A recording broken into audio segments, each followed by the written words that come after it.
Gbémisọ́lá mọ̀mú ẹwà rè ní ogun lórí igi oko fò lọ sí oko ìrokẹrẹ mẹ́ìnbà mẹ́àwá nbà mẹ́wàá rè ọmọ jèrò tòrò ní o tòrò níní tòrò ní àjòdò ẹwà o.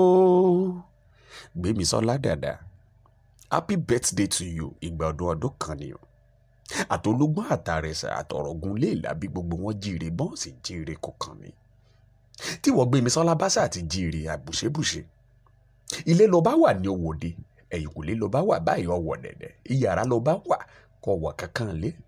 Ìyẹn ò pérí rẹ síbi wọn ò pérí rẹ sí wàhálà, mo pérí rẹ torí pò ní lọ́jọ́ bí rẹ ni. Olólùfẹ́ rẹ Top 2 Deco ló ní kí n bá òun kì ọ́ délùú bàbá àti ìyá tó bí ọlọ́mọ.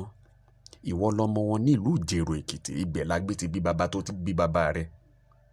Ìwọ lọmọ tún ọ̀bàlú àti gẹ̀rẹ́ náà ti jẹ́ ọmọ rẹ̀ mọ́tò lọ́bàlú. Ọmọ iṣẹ́ là ń ṣe ká tó rówó, òwò là ń ṣe ká tó là. Ẹ̀yin lọ máa sùn kó ràn là, ẹ̀yin la máa tẹ́ni mọ níwọ̀n pèpè. Ẹ̀yin lọmọ olóró, ọmọ ẹlẹ́gẹ̀ẹ́, ọmọ agbẹ̀lú rẹ̀ gbòdì jẹ́ tó yà nílùú ìyá tó bí ọlọ́mọ nílùú Fàkì.